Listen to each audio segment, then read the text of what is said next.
बिस्मिल्लाहिर्रहमानिर्रहीम, अस्सलाम वालेकुम। खेलों की खबरों पर तबसरा और तजियों सजे स्कोर के एक और प्रोग्राम के साथ सैयद याया हुसैनी आपकी खिदमत में हाजिर है। पाकिस्तान सुपर लीग सीज़न 10 के बकिया मैच रीशेड्यूल कर दिए गए हैं। बकिया 8 मुकाबले 17 मई से शुरू हो रहे हैं और इवेंट का फाइनल 25 मई को कद्दाफी स्टेडियम लाहौर में मुनक्किद होगा। पाक भारत सीज फाइट से पहले PSL 10 के पॉइंट्स टेबल की सूरत हाल क्या रही, इस पर एक निगाह डाल लेते हैं। कोयटा ग्लैडिएटर 9 मैच खेलकर 6 फतूहात, 2 नाकामियों और 1 बेनतीजा मैच के साथ 13 पॉइंट हासिल करके क्वालिफायर में जगह बना चुकी है। कराची किंग ने 8 मुकाबलों में 5 कामयाबियों और 3 नाकामियों के बाद 10 पॉइंट्स हासिल कर रखे हैं। इस्लामाबाद यूनाइटेड ने 9 मैच खेलकर 5 में फतह और 4 में शिकस्त के बाद 10 पॉइंट्स हासिल किए और उनके पॉइंट्स की तादाद भी 10 ही है। लाहौर कलंदर 9 मैच खेल चुकी है लेकिन 4 मुकाबलों में फतह, इतने ही मुकाबलों में शिकस्त और 1 बेनतीजा मैच के साथ 9 पॉइंट्स हासिल कर सकी। पेशावर ज़ल्मी ने 8 मैच में 4 फतूहात और 4 नाकामियों के बाद 8 पॉइंट्स के साथ 5वीं पोजीशन हासिल कर रखी है। अलबत्ता मुल्तान सुल्तान 9 मैच खेलकर सिर्फ 1 फतह हासिल कर सकी और 8 में उसको नाकामी का सामना करना पड़ा और वो ट्रॉफी की दौड़ से बाहर हो। तो पाकिस्तान सुपर लीग सीज़न 10 2000 में 4 टीमों में कोयटा को तो जगह मिल चुकी है, लेकिन अब 4 टीमों में मुकाबला है 3 जगहों के लिए और बड़ी दिलचस्प सूरत हाल है। और पहला मुकाबला कराची किंग्स व पेशावर ज़ल्मी के दरमियान 17 मई को पिंडी स्टेडियम रावलपिंडी में है। इस मैच में अगर कराची जीता तो फिर मस्ट विन गेम होगा लाहौर कलंदर और पेशावर ज़ल्मी के दरमियान खेले जाने वाला मैच दोनों ही टीमों के लिए। लेकिन अगर कराची हार गया और पेशावर जीत गया और पेशावर को लाहौर कलंदर ने हरा दिया तो फिर बड़ी दिलचस्प सूरत हाल हो जाएगी। और दिलचस्प सूरत हाल इस तनाजुर में होगी कि जो मुकाबला इस्लामाबाद और कराची के दरमियान है वो इस बात का फैसला करेगा कि कराची, इस्लामाबाद और पेशावर में से कौन सी टीम अगले मरहले के लिए क्वालिफाई करेगी। लेकिन अगर पेशावर ज़ल्मी की टीम पहले कराची से फिर लाहौर से हारी तो फिर इस्लामाबाद यूनाइटेड का मुकाबला कराची से अहमियत का हामिल होगा, क्योंकि पहले ही कराची किंग्स और लाहौर कलंदर क्वालिफाई कर चुके होंगे। पाकिस्तान सुपर लीग सीज़न 10 और बकिया टीमों पर गुफ्तगू करने के लिए हमारे साथ स्टूडियो में मौजूद हैं पाकिस्तान क्रिकेट टीम के साबिक कप्तान टेस्ट विकेट कीपर राशिद लतीफ़ और वीडियो लिंक पर हमारे साथ मौजूद हैं टेस्ट क्रिकेटर फवाद आलम। खुशामदीद कहते हैं दोनों को। पॉइंट्स टेबल आप दोनों के साथ मैंने शेयर किया और इस वक्त जो सूरत हाल बन रही है वो कराची किंग, इस्लामाबाद यूनाइटेड, लाहौर कलंदर और पेशावर ज़ल्मी के लिए बहुत दिलचस्प हो गई है। गैर मुल्की खिलाड़ी कितनी तादाद में पाकिस्तान आते हैं जिसका कॉम्बिनेशन बेहतर बनेगा, ये भी एक बड़ा मामला है। तो राशिद लतीफ़ साहब, आपसे ही गुफ्तगू की, आपकी क्या इस तमाम सूरत हाल में माहिराना राय है? कौन सी टीम आपको ज़्यादा मजबूत दिखाई दे रही है क्वालिफायर और एलिमिनेटर में जगह बनाने के लिए? देखिए, सीरीज PSL ख़त्म हो गई थी, एक तरह से दोबारा शुरू हो रही है और इसमें प्लेयर्स भी चेंज होंगे और जिसके पास लोकल प्लेयर्स बेहतर होंगे वो ज़्यादा कामयाबी हासिल कर सकती है। क्योंकि सुना है कि न्यूजीलैंड के प्लेयर्स नहीं आ रहे हैं, NOC का कुछ उनका है, तो इस तरह से कुछ टीम वीक हो जाएंगी। लेकिन कोयटा ग्लैडिएटर के बाद पास 2 प्लेयर्स हैं जो कि न्यूजीलैंड के हैं, लेकिन वो ऑलरेडी 13 पॉइंट्स के ऊपर है, वो क्वालिफाई कर चुकी है, नंबर 1 पे है और नंबर 1 पे ही रहेगी। कराची किंग नेगेटिवली अगर सोचेगी तो फिर मुश्किल होगी उसको, लेकिन उसको सोचना चाहिए नंबर 2 स्पॉट पे। अभी रेलीगेट या नीचे नहीं सोचना चाहिए। उनको 2 मैचेस हैं उनके पास, अगर तो वो जीतते हैं तो वो नंबर 1 भी हो सकते हैं, नंबर 2 भी हो सकते हैं, तो उनको सोचना पॉजिटिव चाहिए। और लाहौर कलंदर बिल्कुल एच के ऊपर है, उनकी टीम अब अच्छी हो गई, इसका मतलब है कि फॉरेनर प्लेयर्स कम होंगे तो उनकी टीम लोकल प्लेयर्स के ऊपर बहुत अच्छी है। सेम चीज़ इस्लामाबाद यूनाइटेड। लेकिन पेशावर ज़ल्मी के पास 2 मैचेस हैं, इनको भी पॉजिटिव सोचेंगे तो ये क्वालिफाई करेंगे। इनके पास 8 पॉइंट है मेरे ख्याल से और ये 12 पॉइंट तक जा सकते हैं। आखिरी जो मैच है वो बहुत ही ज़बरदस्त मैच होगा। अगर तो ज़ल्मी हार जाती है और आखिरी मैच लाहौर कलंदर के साथ है, वो बहुत ही कांटे का मैच होगा, वो देखने से ताल्लुक़ रखता है। अभी हम कुछ कह नहीं सकते, लेकिन जो टीम अच्छा सोचेगी, अच्छी स्ट्रेटजी बनाएगी, वो नंबर 2 की स्पॉट पे आना चाहिए या नंबर 1 पे। वो मैं कराची किंग्स की बात कर रहा हूँ। फिर पेशावर ज़ल्मी की अगर बात करते हैं हम साथ में लाहौर कलंदर की, ये दोनों टीम भी ऐसी हैं, लेकिन जब ग्राउंड में उतरेंगी, टीम अनाउंस होंगी इनकी, उस वक्त हमें पता चलेगा किसमें कितनी पावर है, कौन से प्लेयर्स लोकल हैं, कितने फॉरेनर्स प्लेयर हैं, कितनी रिप्लेसमेंट है, ये हमें देखना पड़ेगा। कि इसमें कितना दम है, कौन मुस्बत सोच के साथ आगे बढ़ता है। साबिक टेस्ट कप्तान विकेट कीपर राशिद लतीफ़ की। अच्छा फवाद आलम साहब, मेरा आपसे सवाल यह है कि बकिया 8 मुकाबलों में से 4 मैच रावलपिंडी के पिंडी क्रिकेट स्टेडियम में है, 3 मैच रात में खेले जाएंगे और 18 मई को जो एक डबल हेडर का पहला मैच है वो दिन की रोशनी में होगा। अब तक 7 मैच पिंडी में खेले गए हैं, जिनमें जो पहला मैच हुआ वो लाहौर कलंदर और इस्लामाबाद यूनाइटेड के दरमियान था और वही लो स्कोरिंग मैच रहा और इसमें पहले बैटिंग करने वाली लाहौर कलंदर को नाकामी का सामना करना पड़ा।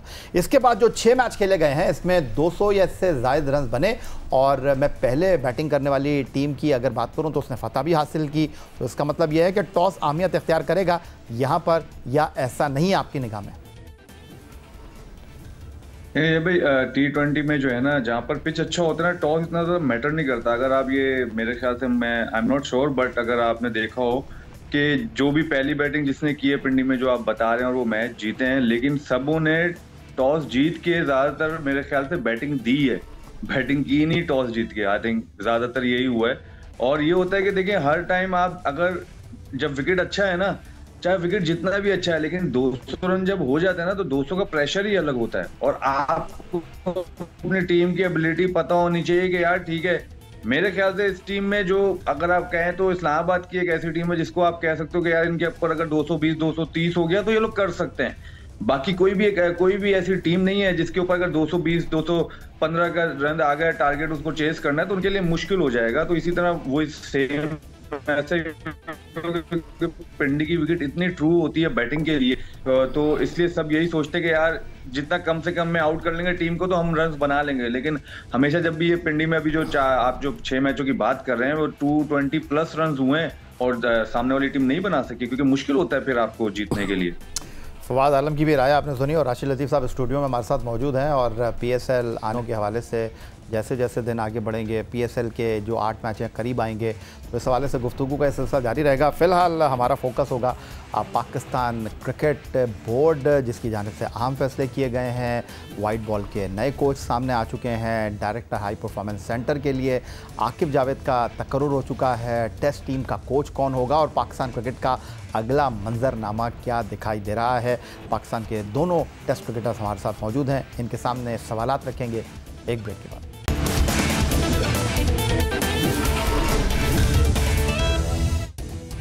ब्रेक के दूसरे हिस्से में बात करते हैं पाकिस्तान क्रिकेट बोर्ड की तरफ से गुज़िश्ता बरस चैम्पियंस कप की 5 टीमों के लिए मुंतखब किए गए 5 मेंटोर्स की, जिनमें 4 साबिक कप्तान वकार यूनुस, मिसबाहुल हक, सरफराज अहमद, शुएब मलिक और टेस्ट ऑफ स्पिनर सखलैन मुश्ताक शामिल थे। मगर अब PCB ने उन्हें हटाने का फैसला कर लिया है। इस सिलसिले में गुज़िश्ता रोज़ शुएब मलिक ने सोशल मीडिया पर पैगाम दिया कि वो पहले ही अपने ओहदे से इस्तीफ़ा दे चुके हैं। अब ये खबरें गर्दिश कर रही हैं कि इन मेंटोर में मिसबाहुल हक और सरफराज अहमद को कोई नई जिम्मेदारी मिलने का इम्कान है और मुमकिन तौर पर मिसबाहुल हक को Pakistan red ball cricket team का कोच मुकर्रर किया जा सकता है। मिसबाहुल हक ने माजी में पाकिस्तान टीम के कोच और चीफ सेलेक्टर दोनों ओहदों पर बैक वक्त जिम्मेदारियां अदा की हैं। मई 2017 में बैनुल अक़वामी क्रिकेट छोड़ने वाले मिसबाहुल हक 2018 तक PSL खेलते रहे और एहसान मानी की सरबराही में काम करने वाले बोर्ड पर की अगर हम बात करें तो वो उन पर इतना मेहरबान हुआ कि मिसबाहुल हक को 4 सितंबर 2019 को दोहरी जिम्मेदारियां दे दी गईं और पाकिस्तान क्रिकेट में एक नया तजुर्बा किया गया। मिसबाहुल हक को पाकिस्तान क्रिकेट टीम का ताकतवर तरीन शख्स बनाया गया, लेकिन नताइज के एतबार से देखा गया इस दौरान पाकिस्तान श्रीलंका से होम सीरीज़ में बुरी तरह नाकामी से दोचार हुआ और इसका मलबा सरफराज अहमद पर डालकर उन्हें न सिर्फ कप्तानी से हटा दिया गया बल्कि वो टीम में जगह बरकरार न रख सके। इनके कोचिंग करियर के दौरान पाकिस्तान ने 16 टेस्ट खेले। इन 16 टेस्ट मैचों में ऑस्ट्रेलिया, इंग्लैंड और न्यूजीलैंड से टेस्ट सीरीज़ में टीम पाकिस्तान को नाकामी का सामना करना पड़ा। सिर्फ जनूबी अफ्रीका के खिलाफ होम टेस्ट सीरीज़ में पाकिस्तान को फतह मिली। बाकिया फतुहात श्रीलंका, जिम्बाब्वे, बांग्लादेश और वेस्ट इंडीज़ के खिलाफ रहीं। तो राशिद लतीफ़ साहब, आप ही से शुरुआत कर लेता हूँ। ये मेंटोरों को हटाकर मिसबाहुल हक को जो खबरें गर्दिश कर रही हैं कि रेड बॉल टीम की कोई जिम्मेदारी मिल सकती है, किस हद तक सदाकत है, ये तो आने वाला वक्त इस बात का खुलासा करेगा, क्योंकि बड़ी अंदर की खबरें रखते हैं आप। और अगर ये फ़ैसला हो गया है तो आप इसको किस तरह देख रहे हैं पाकिस्तान क्रिकेट के तनाजुर में, क्योंकि मेंटोर बनाकर जो फ़ायदा हासिल करना चाहता था क्रिकेट बोर्ड, वो तो कोई 4 चांद लग नहीं सके। अब अक्टूबर में जनूबी अफ्रीका के ख़िलाफ़ होम टेस्ट सीरीज़ है। देखिए, क्रिकेटिंग डिसीजन जितने भी लिए गए 6 फरवरी 2024 के बाद से अब तक कोई भी कामयाब नहीं हुआ, सारे फेलियर हुए हैं। आप जितने भी कोचेज़ उठा के देख लें, चाहे वो गैरी कस्टन आए और चले गए, जैसन गिलस्पी आए और चले गए, Wahab Riaz as a chief selector या सेलेक्टर आए, फिर वो मैनेजर बने, फिर वो भी सैक हो गए। अब दूसरे उसमें ऑपरेशन में आ गए जो कि मेंटोर्स की थी। अब मेंटोर्स नहीं होंगे तो उनकी जॉब डिस्क्रिप्शन क्या होगी? तो बहुत सारे सवाल आते हैं। तो अभी हल्के में नहीं ले रहा इनको, लेकिन ट्रैक रिकॉर्ड अगर देखा जाए इस क्रिकेट बोर्ड का कोई भी डिसीजन कामयाब नहीं हुआ, चाहे मोहम्मद यूसुफ का रिज़ाइन करना हो, चाहे बाबर आजम का को लेके आए या शाहीन अफरीदी को सैक करना हो। जितने भी डिसीजन थे वो पाकिस्तान के ख़िलाफ़ गए, चैम्पियन ट्रॉफी की टीम हो या अभी जो अनाउंस में है। अब मिसबाह उल हक की बात बिल्कुल चल रही है उनकी, और वो पहले भी कोच रहे हैं और अच्छी क्रिकेट जानते हैं, लेकिन क्या तजर्बा उनके पास टीम है। टीम डिपेंड करती है, आप अकेले नहीं कर सकते। जैसे माइक हैसन आए, उन्होंने क्रिकेट नहीं खेली हुई, ठीक है ना, उन्होंने क्रिकेट नहीं खेली हुई। क्या किसी पाकिस्तानी ऐसे प्लेयर को जो कि क्रिकेट ना खेला हो फर्स्ट क्लास या इंटरनेशनल, हम वो रुतबा या वो ओहदा देंगे? कभी भी नहीं देंगे। न्यूजीलैंड में जब इनको रखा गया था तो एज ए स्पीकर रखा गया था, वो मोटिवेट करते थे प्लेयर्स को। ब्रेंडन मैकलम ज़्यादा हैवी वेट लोगों को रखता नहीं है अपने पास, तो जहाँ पे उनको प्रॉब्लम थी उनको साइड पे कर दिया था, और उसके बाद वो आरसीबी में गए और वहाँ पे फ्लॉप हुए और फिर इस्लामाबाद यूनाइटेड में कामयाब हुए। तो मेरा सवाल अथॉरिटी से ये है, क्या हमारे पास जो पाकिस्तानी प्लेयर लेते हैं आप कोचिंग में, वो बहुत बड़ा कप्तान हो या 100 टेस्ट मैचेज हो, 75 टेस्ट मैचेज हो या 60 हो, तो आप उस पर हाथ रखते हो? जो अच्छा कोच है, हो सकता है एक भी टेस्ट नहीं खेला हो, 5 टेस्ट मैच खेला हुआ, आप दौरा मैयार रखेंगे तो फिर आपको प्रोफेशनल नहीं मिलेंगे। तो ये एक इख्तलाफ लगता है। कॉन्फ्लिक्ट ऑफ इंटरेस्ट ये होता है कि मिकी आर्थर हो या अदर महमूद हो। हमारे ज़माने में जो मैं कराची किंग में था, वो तो कराची किंग से भी थे और फिर वो पाकिस्तान टीम से भी थे। सेम चीज़ अभी आ गई, हैसन आए इस्लामाबाद यूनाइटेड से, और कॉन्फ्लिक्ट ऑफ इंटरेस्ट वो अनाउंस हो गए, अब दोबारा शुरू हो गई है। तो मैं ये किसी के ऊपर इल्ज़ाम नहीं लगा रहा कि उनके दिल में कुछ होगा, लेकिन ऐसा दुनिया में कहीं नहीं होता पाकिस्तान के अलावा। देखते हैं आगे आने वाला वक्त क्या बताता है हमें। मिसबाह उल हक आते हैं, नहीं आते, कोई और कोच आता है, लेकिन आकिब जावेद ज़रूर आ गए जिन्होंने स्टार्ट की थी। मैं आकिब जावेद पे बात करता हूँ, आपसे पहले फवाद आलम का भी इस हवाले से पॉइंट ऑफ व्यू प्रोग्राम में शामिल कर लेते हैं। फवाद आलम साहब, लतीफ़ साहब की गुफ्तगू आपने सुनी, और पहले तो मैं ये जानना चाहूँगा कि वाइट बॉल टीम के लिए हमने माइक हैसन का इंतखाब किया है, और फ़िलहाल रेड बॉल के लिए हमने कोई फ़ैसला नहीं किया, लेकिन ज़बान ज़द आम मिसबाह उल हक का नाम जो है इस वक्त सर्कुलेट कर रहा है। देखिए, राशिद भाई की बिल्कुल बात सही है, मैं बिल्कुल एग्री करूंगा इस चीज़ से। आपके सामने ही है, जैसे वाइट बॉल के लिए एक कोच अनाउंस कर दिया और रेड बॉल के लिए नहीं किया, क्योंकि रेड बॉल अभी मेरे ख्याल से 4-5 महीने हैं रेड बॉल के लिए, तो इसलिए जो पहले अभी आने वाली, तो इसलिए बोर्ड ने जो है वाइट बॉल जो है कोच अनाउंस कर दिया। बात वो ये समझ में नहीं आती कि क्राइटेरिया क्या है भाई, क्योंकि क्राइटेरिया ये समझ नहीं आता कि कोच जाता है, ठीक है, पहले तो कोच आता है, वो क्यों आता है, किस बिना पे आता है, ये नहीं पता चलता। जब कोच को आप हटाते हो, वो किस बिना पे हटता है, ये पता नहीं चलता। अच्छा, सोने पे सुहागा ये होता है 1-2 साल बाद फिर वही कोच दोबारा कोच बन जाता है। तो मतलब मुझे तो ये समझ नहीं आती बात कि भाई जब एक तो लेके आते हैं, फिर आप हटाते हो, फिर हटा के फिर आप लेके आते हो, तो मतलब आप गलत कहाँ हो? मुझे बताएं फिर आपकी टीम कैसे इंप्रूव करेगी या आपकी टीम कैसे सही होगी? क्योंकि आप खुद को, आपको श्योरिटी नहीं है कि किसी चीजों की, कि आप पहले हटाए तो भाई ये चाहिए या ये फॉल्ट्स हैं, और फिर उसके बाद 1-2 साल बाद वही चीजें आ रही होती हैं। जैसे राशिद भाई ने जिन जिन के नाम लिए, आप सबको चेक कर लें, जितने गए हैं बिना बताए, मतलब पहले तो ये होता है कि भाई हट जाए, जाहिर है इनकी परफॉर्मेंस नहीं है या जो भी आपकी टीम की परफॉर्मेंस नहीं है इसलिए कोच हट रहे हैं, जो भी चीजें हैं। बाद में जब वो वापस आते हैं तो उनकी क्या परफॉर्मेंस होती है जिनको आप वापस लेके आ रहे हैं? किस बिना पे आप वापस लेके आ रहे हो यार? आप पहले आजमा चुके हो उनको, तो आप क्यों लेके आ रहे हो भाई?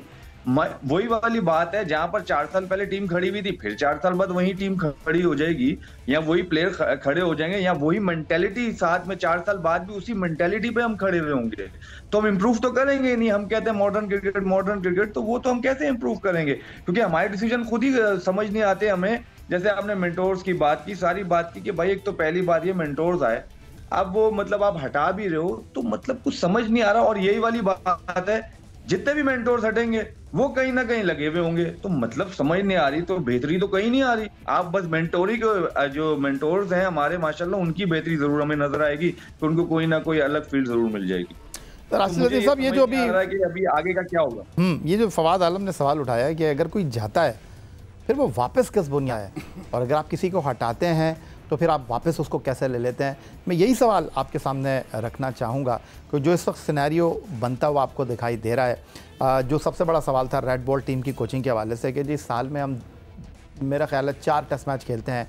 4 टेस्ट मैच का मतलब ये है कि 1 महीने में ये 4 टेस्ट मैच ख़त्म हो गए। तो आपको नहीं लगता कि आकिब जावेद साहब जो हाई परफॉर्मेंस सेंटर को डायरेक्टर की हैसियत से ज़िम्मेदारियाँ अदा कर रहे हैं कि बहुत अरसे के बाद हम एक क्रिकेटर को इस ज़िम्मेदारी के लिए लेकर आए हैं, कि आपको नहीं लगता कि टेस्ट सीरीज़ के लिए आप फिर उन्हीं को ज़िम्मेदारी देते हैं बजाय इसके कि आप किसी कोच को लेकर आएँ? क्योंकि मिसबाह-उल-हक तो आने से पहले ही इस वक्त सवालात की जद में, क्योंकि आप बात करते हैं मॉडर्न डे क्रिकेट, उनके खेलने का अंदाज़, उनके खिलाने का अंदाज़, उस पर तनकीद होती रही है।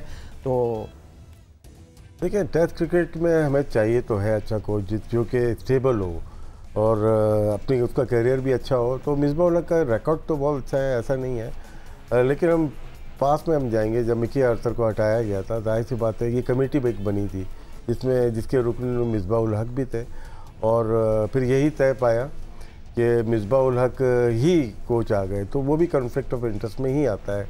तो हमारे फिर अभी आकिब जावेद का भी था कि वो देख रहे थे, आपकी सिलेक्शन भी देख रहे थे, फिर कोचिंग में भी आए, लेकिन जब मौका मिला तो वो कोचिंग में आ गए, और उसके बाद दोनों जो बड़े कोचेज़ हमने हायर किए थे वो चले गए। बाकी वापस आने का ये हो जाता है कभी कभार कि आपके बोर्ड चेंज होते रहते हैं। अगर एक ही बोर्ड 4 से 5 साल हो तो शायद वापसी ना हो।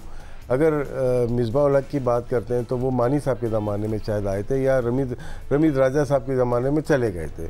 उसके बाद बड़ा लंबा गैप आया है। अब आप देख रहे हो आपके मेंटोर्स में कौन से हैं, और जिसमें शोएब मलिक हैं, मिसबाह हैं, वक़ार यूनुस हैं, और सकलैन मुश्ताक भी उम्मीदवार हैं, और साथ में अज़हर महमूद भी उम्मीदवार है, और साथ में एक और कोई है। तो बहुत सारे लोग हमारे पास उम्मीदवार हैं, लेकिन लगता है ऐसा ही है कि ये क्या कौन हाँ, तो लगता है ऐसे ही है कि थोड़ा सा कंफ्यूज है पाकिस्तान क्रिकेट बोर्ड के, उनको रेड बॉल पे किसको लेके आया जाए। शायद अभी टाइम नहीं है, बहुत जल्दी है, लेकिन अगर मेंटोरिंग शिप ख़त्म करनी है तो अकोमोडेट करना है कहीं ना कहीं, तो वो जगह ढूंढ रहे होंगे सिलेक्शन कमेटी में या कहीं ना कहीं कि कहीं कोई ना कोई हमारा जो लोग हैं इनके फिट हो जाएं। अच्छा, ये सिलेक्शन कमेटी का जो सवाल किया राशिद लतीफ़ साहब ने, फवाद आलम साहब, पहले ये कहा जा रहा था कि नहीं जी सिलेक्शन कमेटी के साथ कोई छेड़छाड़ नहीं होगी, लेकिन अब ख़बरें आ रही हैं कि सिलेक्शन कमेटी में भी कुछ उखाड़ पछाड़ हो सकती है। जो लफ्ज़ इस्तेमाल किया राशिद लतीफ़ साहब ने, मेंटोरशिप गई है, तो हो सकता है कि कहीं और सीट जो है वो खाली करानी पड़े उनके लिए। आपको लगता है कि जो मौजूदा सिलेक्शन कमेटी है जिसमें अलीम डार साहब हैं, आकिब जावेद साहब अब डायरेक्टर हाई परफॉर्मेंस सेंटर बन गए हैं, असद शफीक हैं, अज़हर अली हैं, हसन चीमा हैं, आपको लगता है कि सिलेक्शन कमेटी में बदलाव की ज़रूरत है और ख़ास तौर पर एक चीफ सिलेक्टर होना बहुत ज़रूरी है? देखिए, चीफ सिलेक्टर होना तो बहुत जरूरी है। जहां पर आपने असद और अजहर की बात की है, देखें वो क्रिकेट इतनी खेले में, टेस्ट क्रिकेट इतने खेले, डोमेस्टिक इतनी खेले में, जाहिर है उनको चीज़ों को पता भी है। और जहां तक आपने बात की, जाहिर है आकिब भाई गए हैं तो उनके ऊपर कोई ना कोई आना है। हसन चीमा का मुझे समझ नहीं आता, टू बी वेरी फ्रैंक, जो एक बंदा जो है फाइल लेके जाता है कि कहता है कि कायदे आज़म ट्रॉफी बंद कर दो, तो वो सिलेक्टर भी बने हुए हैं। अलीम डार साहब की मुझे समझ नहीं आती कि उनको किस बिना पे लिया गया, क्या प्रोसेस है। मतलब एक डेटाबेस है, एक अंपायर को आपने चीफ सिलेक्टर बनाया है, कहाँ कौन से मुल्क में ऐसा होता है भाई चीफ सिलेक्टर? यार आप मुझे बताएं, ये भाई वो प्लेयर जिन किसी की डिसरिस्पेक्ट हो जाएगी जो भी अभी इस ओहदे पे हैं, कि मतलब आप बताएं कि पहले उनको कोई जानता नहीं था, कोई पूछता नहीं था, अब वो जो है ना सामने किसी को पूछते नहीं है, क्योंकि वो सिलेक्टर हैं। वो सिलेक्टर ऐसे बाबर आजम की सिलेक्शन वो करेंगे, रिजवान की सिलेक्शन वो करेंगे, शाहीन की सिलेक्शन वो करेंगे। आप देख रहे हैं ना कि रिस्पेक्ट और जो औहदा भी, जो भी चीजें हैं, वो इन लोग प्लेयर्स की कहाँ हैं और उनकी कहाँ हैं। तो हम कहाँ से कहाँ ला के बिठा देते हैं। मैंने वही कहा ना, हमारी इंप्रूवमेंट तो होती नहीं है। अगर अभी हटेंगे तो ये 2-3 ही हट जाएंगे, और फिर जब वही वाली बात, जब इनको लेके आए तो कुछ बताया नहीं कि भाई क्यों आए हैं, किस बिना पे रख रहे हैं हम। ठीक है, अब ये जब हटेंगे तो जब भी ये नहीं बताएंगे। देखिए, जहां पर अजहर अली और आपको जब असद शफीक आते हैं ना, तो आपको बात करने के लिए भी सोचना पड़ता है, क्या इनके लिए बोले क्या, कि ये क्या गलती कर रहे हैं ताकि हम इनको बता सके कि यार आप लोगों ने ठीक है, आपने क्रिकेट खेली हुई, इतनी अच्छी क्रिकेट खेली हुई है, सब कुछ है, लेकिन ये चीजें थोड़ी सी फिर भी हैं। बहुत शुक्रिया राशिद लतीफ़ साहब की गुफ्तगू आपने सुनी। फवाद आलम साहब आपका बहुत शुक्रिया। पाकिस्तान क्रिकेट का मंजरनामा तब्दील हो रहा है ईलियों के नतीजे में, और साथ साथ पाकिस्तान सुपर लीग के अख्तितामी मैचेस के हवाले से आपने हमारे दोनों मेहमानों की गुफ्तगू सुनी। यही आज का हमारा प्रोग्राम था। एक्स अकाउंट पर आप हमें फॉलो कर सकते हैं, ईमेल कर सकते हैं, अपनी राय से आगाह कर सकते हैं score@geo.tv पर। इस दुआ, इस उम्मीद, इस तवक्को के साथ कि पाकिस्तान में खेल और खिलाड़ी तरक्की करते रहें। सैयद याह्या हुसैनी को स्कोर की पूरी टीम के साथ अगले प्रोग्राम तक के लिए इजाज़त दीजिए। अल्लाह हाफ़िज़।